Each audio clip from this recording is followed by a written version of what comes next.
अब एक साथ इतने सारे व्लॉग एक बार में आ गए हैं, ये चॉइस करना तो बनता था ना किसका पहला बनाया जाए। तो हमने सोचा कि सबसे पहले उसका बनाते हैं जो इन सब की माँ है, मतलब कि जिसकी वजह से ये सारे व्लॉगर्स हैं और साथ साथ जो है जिसकी वजह से ये सारा कुछ चलता है, या ये कहिए कि चक्र को कौन घुमाता है इस सारे को। तो उस चक्र को घुमाने वाली सबसे ऊपर जो माँ है, सबसे पहले हम उसी के ऊपर व्लॉग बना रहे हैं। आप समझ गए होंगे इस घर में सबसे बड़ी कौन है और दूसरी बात सबसे शातिर इनमें से कौन है। चलिए, जब आप जान गए हैं हम किसकी बात कर रहे हैं तो शुरू करते हैं। आज की चर्चा में आपका स्वागत है। जो लोग चैनल पर पहली बार आए हैं तो प्लीज़ सब्सक्राइब कर लें और बेल आइकन भी दबा दें, जिससे कि आने वाली वीडियो की इन्फॉर्मेशन आपको टाइम से मिल जाए। देखिए, ये जो इस बार का जो व्लॉग है, या ये कहिए जो मैडम का जो बर्थडे है, ये बर्थडे नहीं है, ये शातिर दिमाग से लिखी हुई एक स्क्रिप्ट है, जिस स्क्रिप्ट के तहत सभी कलाकारों ने बहुत ही अच्छा और बहुत बढ़िया तरीके से काम किया। और हाँ, फ़ायदा सबने उठाया, सबने अपने अपने व्लॉग बना लिए। अगर एक मैच की रिकॉर्डिंग हो और आपने एक चैनल पे वो देख लिया हो, तो क्या आप सारे चैनलों पे जाके वही मैच देखते हैं आप? Absolutely no. मैडम ने इस बर्थडे की तैयारियां सारी कुछ बहुत पहले से करनी शुरू कर दी थी।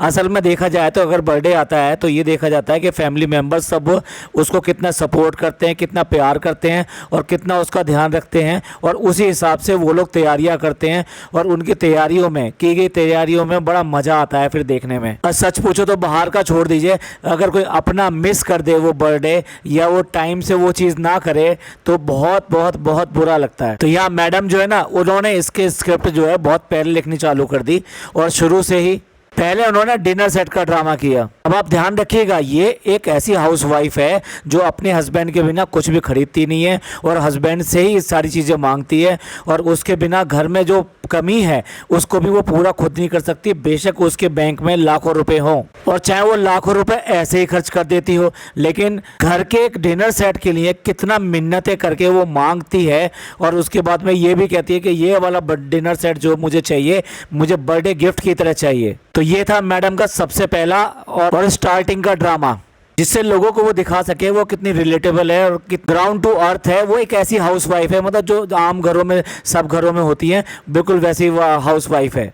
अब इसका दूसरा रूप देखिए, उसने सबको, जितने भी घर के अंदर मेंबर हैं, हर एक किसी को उसने ये बताया है कि उसको इस बार के बर्थडे गिफ्ट में क्या चाहिए। हर एक किसी को बोला है उसने, और ये हम नहीं कह रहे हैं, वो खुद अपने व्लॉग में कह रही है कि उसने किसको क्या बोला।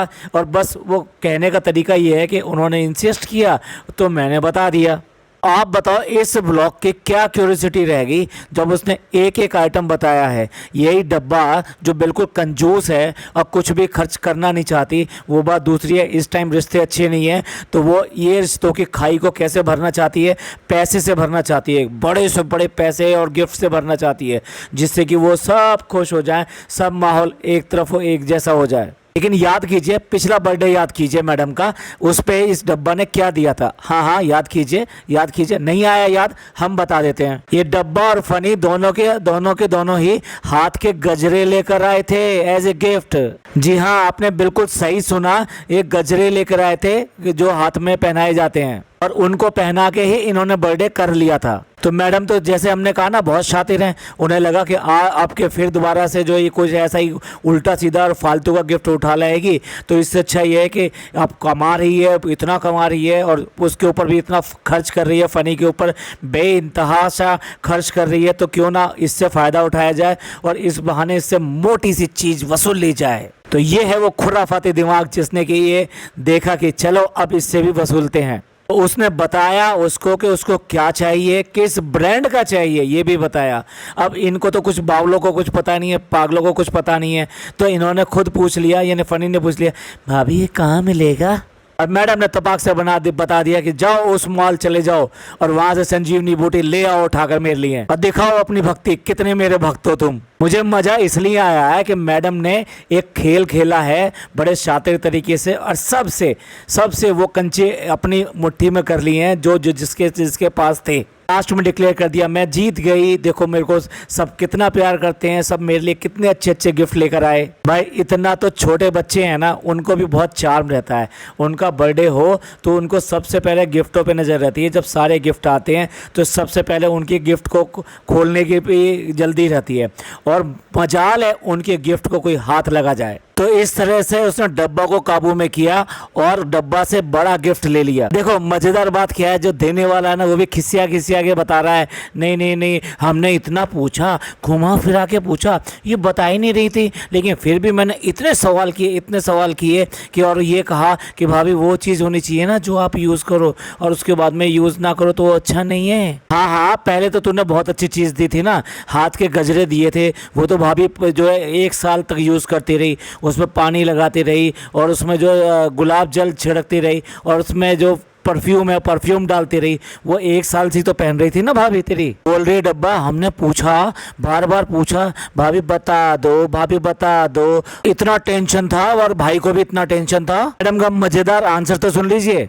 मुझे पता था ये खर्चा तो करेगी, और हाथ हिला के ऐसे जाने के स्टाइल में हाथ हिलाया, यानी कि इससे वसूल लो। हाँ, ये तो उसने खुद ही कहा कि आज मैं सबसे वसूली कर रही हूँ, आज मेरा वसूली करने का दिन है। भाई ना गिफ्टों की इज्जत रखी, ना गिफ्ट देने वालों की इज्जत रखी कि मेरा आज वसूली करने का दिन है। इसलिए तो हमने इन सब चीज़ों की अम्मा कहा उसको, मम्मी कहा उसको, और उसको ये कहा कि इन पूरे घर की जो सबसे बड़ी अम्मा है वो यही है, और सारा चक्र यही चलाती रहती है, यही सारी चालबाजियाँ यही चलती रहती है और सबको घुमाती रहती है। साथ साथ मैडम ये इसको जायज़ ठहरा रही हैं और ये कह रही हैं कि भाई इसने ये सही कहा कि भाई ऐसी चीज़ होनी चाहिए जिसे आप यूज़ करो। मैंने भी इसलिए बोल दिया कि इस चीज़ की मुझे आज की डेट में ज़रूरत है, और वही इसे ये ले आई।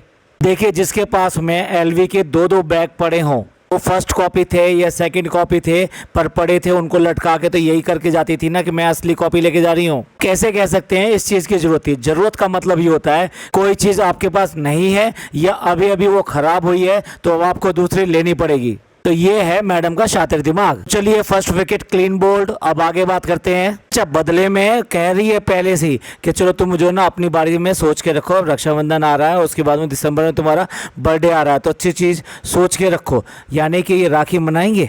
जो जनाब अपने बच्चे से अम्मी कहलवाना पसंद करते हैं, अगर वो मम्मी या कुछ ऐसा कह देगा, मम्मा कह देगा, तो तौहीन हो जाएगी उनकी। तो इस बार ये रक्षाबंधन करेंगे या नहीं करेंगे, आप हमें कमेंट करके जरूर बताइएगा। चलिए, अब दूसरे की बारी आई। दूसरे हैं जनाब जिनसे कि डिनर सेट मांगा जा रहा था, और वो डिनर सेट के अलावा कुछ देना चाहते थे, क्योंकि डिनर सेट दे देंगे तो कुछ गिफ्ट नहीं लगेगा और इसके लेवल का नहीं है। इसे तो बहुत बड़ी बड़ी चीज़ें चाहिए होती हैं, ब्रांडेड चीज़ें चाहिए होती हैं। और बर्थडे पे वाकई में इसको डिनर सेट दे दिया तो ये फिर जीना आराम कर देगी। यहाँ पर भी ये जो बैग है, ये बैग इससे मंगवाया गया है, मांगा गया है। ओवर एक्टिंग कर रही है कि अच्छा ये भी कुछ लेकर आए हैं, मुझे तो पता नहीं था, मैं तो सोच रही थी इस बार का बर्थडे तो ऐसे ही चला जाएगा। वाकई में अगर ये कुछ नहीं लेकर आता तो लाफ्टर अटैक ऐसा आता कि जनाब को कहाँ घुसना पड़ता है ये भी पता नहीं। जनाब के साथ में भी कम ड्रामा नहीं किया कि नहीं मुझे कुछ नहीं चाहिए, बर्थडे किसका है, पूरी तरह से ड्रामा किया। जनाब से भी कहकर इन्होंने जो है ये बैग मंगवाया है। ये तो देखो शातिर दिमाग,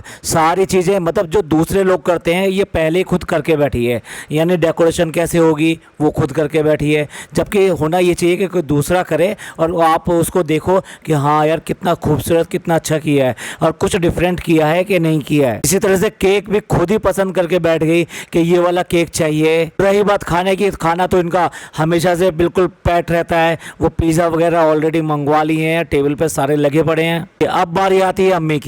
अम्मी ने सूट लिए हैं, वो भी ऋतु कुमार के यहाँ से लिए हैं, तो यहाँ पर भी वो क्लियर कट सबके सामने बोल रही हो, तो मतलब कोई छुपाने वाली बात ही नहीं है कि अम्मी ने भी कहा तो क्या लाऊं, तो अम्मी को भी मैंने फटाफट बोल दिया कि वहाँ चले जाओ और उस शोरूम में चले जाओ और इतने नंबर का लेकर आ जाओ। आप जो अपने ब्लॉग में दिखा रहे थे ना कि भाई अम्मी ने कहा कि नहीं इस बार मैं कुछ देना चाहती हूँ, मैं पैसे नहीं देना चाहती, तो इसलिए जो जनाब को लेकर गए हैं, अम्मी को लेकर गए हैं वो दिलाने के लिए, ये सारी चीज़ें बिल्कुल स्क्रिप्टेड थी, पहले से स्क्रिप्टेड थी, इसलिए अम्मी को वहाँ ले जाया गया, वही चीज़ खरीदी गई और वही चीज़ अब गिफ्ट में आई हैं। कोई बर्थडे गिफ्ट वाली बात नहीं है, ये सारी चीज़ें कह कर मंगवाई गई हैं और अपनी पसंद की, यहाँ तक कि ब्रांड बताया गया, दुकान बताई गई है, शोरूम बताया गया, सब कुछ बताया गया और वहाँ से ये चीज़ लेकर आओ। ये काम तो जो ना मैडम जो है ना धर्मदादा से भी करवा लेती हैं, लेकिन क्या है आज समय सारे घर को लगा दिया कि चलो अब तुम सब लोग मेरी पैम्परिंग में लग जाओ। ये कैसा बिल्कुल उधार का बर्थडे है, इसको जो मैडम ने नाम दिया ना, बिल्कुल सही नाम दिया, वसूली। तो मतलब उनका हुक्म चलता है तो वो सबसे वसूली कर रहे हैं। अब ये लेकर आओगे मेरे लिए, वो ये लेकर आओगे, वहाँ जाना है वहाँ पर ये मिलेगा, ये साइज़ की चीज़ मिलेगी, ये ऐसे कलर का मिलेगा, और ये वाला लेकर आना। अब अम्मी की बारी होगी, अब आ गई अपनी मम्मी की बात। तो अपनी मम्मी से जो सूट मंगवाए हैं तो बहुत दिन से सोच रही थी, और मैंने फिर मम्मी को बताया, और मम्मी से को भी दुकान भी बताई, कपड़े भी बताए, सब कुछ बताए। तो ये सारे सूट भी जो वो पहनना चाहती थी, ये मम्मी से भी मंगवा लिए। अब देख लीजिए, फैमिली के अभी 3 लोग हो चुके हैं जिनसे कि इसने अपनी पसंद की अपने मुंह से कह के, हम नहीं बना रहे हैं ये बात, खुद व्लॉग में ये सारी बातें कही हैं। इसके बाद में आती है मैडम के पापा की बारी। तो मैडम के पापा का जो गिफ्ट आया है, उसके साथ में एक कार्ड आया जो कस्टमाइज कार्ड है, यानी कि वो स्पेशली इनके लिए कार्ड बनवाया गया जिसमें दोनों की फ़ोटो हैं और अंदर कुछ कोटेशन, यानी कि उनकी कुछ खास बातें लिखी हुई हैं। मैडम बड़ा इमोशनल होकर बता रही हैं कि भाई जो अपने दिल से लिखी जाती हैं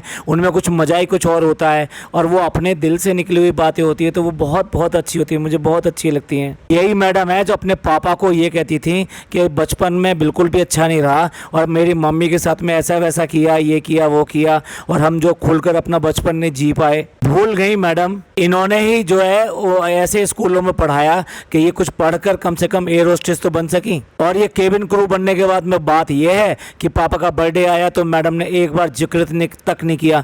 बताइए, अपने बर्थडे पे तो चाहती हैं पापा आएँ, गिफ्ट दें, टाइम बिताएं, केक काटें और सब चीज़ करें, लेकिन दूसरे के लिए कुछ नहीं। तो भैया तुम्हारे लिए काहे के इमोशन, और क्यों करके कोई इमोशनल हो तुम्हारे लिए, और लिख लिख के कार्ड लेकर आए और ये सब लेकर आए। इसी को बेशरम औलाद कहेंगे, और इसके ज़्यादा कुछ कह नहीं सकते इससे ज़्यादा, कि हमारी भी कुछ सीमाएं हैं। और लास्ट में बात करते हैं एक स्पेशल आदमी की। स्पेशल आदमी कौन? जिसने मैडम का बर्थडे बिल्कुल अलग और डिफरेंट बना दिया और मेमोरेबल बना दिया, और वो है पापा, यानी कि पापा इब्राहिम। और वो बात दूसरी है जिनको कुछ भी याद नहीं रहता, उनकी बीमारी एक ऐसी है, और बीमारी के टाइम पे से पहले से और उसके बाद में भी उनको माँ तक याद नहीं आई अपनी, जो कि माँ जूते रगड़ रगड़ के जो है वहाँ पे मर गई, नालियों में पड़ी हुई। कभी किसी व्लॉग में उनको नाम लेते हुए नहीं देखा गया। हर एक किसी के बर्थडे पे एक इमोशनल कार्ड लिख दिया जाता है, पर वो इमोशन अपनी माँ के लिए कहाँ चले गए? क्या सुतारा बेगम ने बिल्कुल ऐसा ब्लैंक कर दिया माइंड को कि मतलब घर वालों का किसी का नाम नहीं ले सकते, अपनी बहनों का नाम नहीं ले सकते, अपनी माँ का नाम नहीं ले सकते, किसी का नाम नहीं ले सकते। इस घर में कभी भी पापा के रिश्तेदारों के बारे में कैसी भी बात नहीं होती, पुरानी बात, नई बात, या कैसी बात कि वो कैसे थे, कैसे नहीं थे, और वो अच्छे थे, बुरे थे, और वो कैसे करते थे इनके साथ में, कुछ नहीं, कभी कोई बात नहीं होती। तो वो पापा इब्राहिम इस बार जो मेमोरेबल बर्थडे मनाने के लिए अगस्त के मतलब पहले दिन से ही वो कोशिश कर रहे थे। भाई वाह, बहुत बढ़िया बहुत बढ़िया। उन्होंने सबसे पहले वो 5 मफिन्स भेजे, 5 days to go, और ये सारा काम वो ये कह रहे हैं कि कौन करवा रहा था? शीतल से करवा रहे थे। तो देखिए कितना कितना दिमाग लगा रहे हैं। पहले 5 days to go बनाया गया, फिर 4 days बनाया गया, फिर 3 days पे जो है क्या आया, गोलगप्पे आ गए, और मैडम गोलगप्पे की तरह गोलगप्पा पूरा खा गई कि पापा, ओहो पापा ने मेरा इतना ध्यान रखा, पापा को ये भी याद रहा, पापा को वो भी याद रहा, और ऐसे करते करते आखिर बर्थडे आ गया। अब बर्थडे आ गया तो बर्थडे पे भी पापा ने एक ख़ास तोहफा दिया है, और ख़ास तोहफा क्या है? पिछली बार भी डायमंड दिया था, इस बार भी डायमंड दिया था। चौंकी मत, डायमंड दिया था पापा ने भी, और इस बार भी उन्होंने डायमंड दिया है। पिछली बार के बर्थडे पे डायमंड जो दिया गया था वो नोज पिन दी गई थी। हाँ, मैं सही कह रहा हूँ, नोज पिन दी गई थी।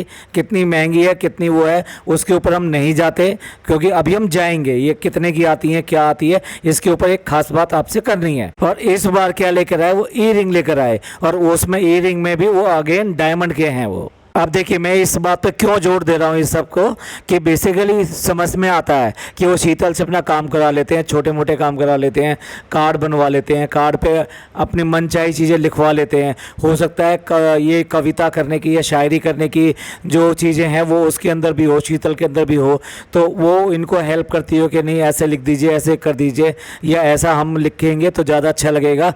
हो सकता है ऐसा करती हो। लेकिन अब आ जाते हैं बात उस डायमंड गिफ्ट पर, जिनके लिए इनकी बेटी यानी डब्बा ये कहती है पापा के पास पैसे कहाँ होते हैं, पापा को तो पैसे हम ही देते हैं। तो ऐसे में पापा ये सब जो गिफ्ट मंगा रहे हैं ये वैसे ही नहीं आ रहे हैं, ये सारे सारे आप समझ गए होंगे, मेरा कहने का मतलब ये था ये टोटल प्लान होके आ रहे हैं। और प्लान कौन कर रहा है आपको ये भी अच्छी तरह समझ में आ गया होगा। साथ साथ पापा ने जो ना एक कार्ड भी लिखा, उस कार्ड पे अगेन कुछ इमोशनल कोट था। उस कोट के लिए मैडम कह रही है कि मेरी आंखों में भी आ गए आंसू, लेकिन मैंने छुपा लिए, कहीं नहीं आए थे। झूठी मैडम, बिल्कुल भी झूठ कह रही हो आप, कहीं कोई आपके आंसू नहीं आए थे उस टाइम। ना आप इमोशनल हो रही थी, ना आपकी आवाज़ से ऐसा लगा, ना आपके व्यवहार से ऐसा लगा। और पापा तो कुछ ज़्यादा बोलते ही नहीं है, वो उस टाइम में भी नहीं बोले थे। हाँ, जब वो इमोशनल होते हैं, जैसे कि वहाँ पे गए थे, बाहर गए थे और बाहर उनका बर्थडे मनाया गया था, तब थोड़े से इमोशनल हो गए थे। इससे पहले भी बच्चे के टाइम पे वो इमोशनल हो गए थे, पर इस बार कोई इमोशनल नहीं थे। चलिए बात करते हैं उस पर कि क्या लिखा था। तो ये बता रही हैं मैडम कि जो पूरे घर का ध्यान रखती है और सब तरह से जो आज तक करती आ रही है, सबके लिए पेन लेती है, सबके लिए करती है, उसके लिए करना तो बनता है। अब देखिए मैडम जो है ना घरेलू हाउस वाइफ हैं, कितने सारे काम करती हैं, इतने काम करती हैं घर के, इतना ख्याल रखती हैं कि उनको पापा के खाना बनाने की फुर्सत आज तक नहीं मिली है। उन्होंने तो कहा था ना कि मेरा तो सपना है कि मैं एक हाउसवाइफ बनूं, अपने बच्चे को संभालूं और हस्बैंड को टिफ़िन पैक करके दूं। तो वो इन कामों में इतनी बिजी हैं कि पापा का खाना क्या बनेगा, कैसा बनता है, वो सब इन्हें याद नहीं है, ना वो ये करती हैं। ये अपने आप में ही अपनी जो तारीफ़ कराने का जो इनका चाव है ना, जिसकी वजह से ये सबसे लिखवा रही हैं, सबसे बुलवा रही हैं कि पापा ने ऐसे कहा, ऐसी बहू है, वैसी बहू है। तो वो उसी की हम पोल खोल रहे हैं कि ये ऐसी बहू है कि ससुर को खाना तक अवेलेबल नहीं है। जिस उम्र में सारी दुनिया ये कहती है कि हम आपस में अलग नहीं होना चाहते, उसमें ये माँ को अलग रखे हुए हैं, बाप को अलग रखे हुए हैं। ये आदर्श बहू है। ये कल को यही काम इनका बेटा अगर इन दोनों के साथ करेगा, तब ये क्या सोचेंगे? तब भी ये सोचेंगे कि हाँ ये ठीक है, यानी कि ये अलग रहेंगी मैडम और जनाब अलग रहेंगे। ऐसा हो सकता है? ऐसा लगता है कि आपको कि ऐसा होगा तो ये खुश होंगे ये और कहेंगे हमारा बेटा एक राजा बेटा है और हमारी बहू जो है बहुत आदर्श बहू है। कितना मैडम ने ड्रामा किया, पूरा मिला के पूरा का पूरा व्लॉग जो ड्रामा ही ड्रामा। ये बर्थडे था, ये बर्थडे नहीं था, ये सिर्फ और सिर्फ वसूली व्लॉग थे। और ये वसूली का एक वो तरीका निकाला गया था कि सबसे वसूल करूँगी, अपनी मर्जी की करूँगी। तुमने अपने बहुत चला लिया, जो मेरी मर्जी का होगा, महंगा हो या कुछ भी हो, मुझे ब्रांडेड चाहिए, मुझे चाहिए और चाहिए। और सब ने खुशी खुशी जो है सब चीज़ें ला कर दे दी, ऐसा दिखा दिया। और लास्ट में मैडम कहती हैं कि हमारे कुछ व्यूवर्स ने, उनका बहुत बहुत शुक्रिया, उन्होंने मेरे नाम से जो है गरीब बच्चों में खाना बांटा। तो ये हमेशा वो ऐसे काम करते हैं, उनके लिए बहुत बहुत शुक्रिया। क्यों मैडम, आपको मना किया गया ऐसा कुछ काम करने के लिए कि लोगों की भलाई कर सको, लोगों की मदद कर सको? जो गरीब बच्चे होते हैं, यतीम बच्चे होते हैं, उनको खाना खिलाने का काम तो बहुत लोग करते हैं अपने बर्थडे पे, आप क्यों नहीं करते? मतलब वो करेंगे ये शुक्रिया, तुम क्यों नहीं कर सकते? तुम तो उनसे ज़्यादा समर्थ होगे, तुम्हारे पास पैसे की कमी नहीं है, कोई चीज़ की कमी नहीं है, फिर भी तुमने ऐसे काम नहीं करते। मतलब ये काम भी तुमने अपने व्यूवर्स पे छोड़ रखा है। और भाई मैं उन व्यूवर्स से भी कहूँगा, कैसे इन्फ्लुएंसर हैं तुम्हारे इन्फ्लुएंसर कुछ भी ऐसा गरीब लोगों के लिए या लोगों की भलाई के लिए कोई काम नहीं करते, उन्हें सिर्फ अपना पैसा दिखाई देता, पैसा पैसा और पैसा। अब बात करने को तो बहुत सारी बातें हैं, लेकिन आप ही बताइए, जो मैंने ये बातें कही हैं, कि आपको ये लगता है कि ये सबसे सही है? मैडम इतनी शातिर हैं, या आपकी नज़र में कुछ इससे ज़्यादा है या इससे कम है? और लोगों ने जो गिफ्ट दिए हैं वो अपनी मर्जी से दिए हैं, आप क्या सोचते हैं? या मैडम के कहने से ये गिफ्ट सारे के सारे आए हैं? प्लीज़ कमेंट करके ज़रूर बताइएगा। और ये पॉडकास्ट आपको अच्छा लगा हो तो प्लीज़ लाइक कीजिए, सब्सक्राइब कीजिए और शेयर कीजिए। प्लीज़ सब्सक्राइब ज़रूर कीजिए, क्योंकि हमारे बहुत सारे व्यूवर्स जो हैं वो सब्सक्राइब नहीं करते हैं, लेकिन चैनल हमेशा देखते हैं। चलिए खुश रहिए। थैंक यू, धन्यवाद, शुक्रिया।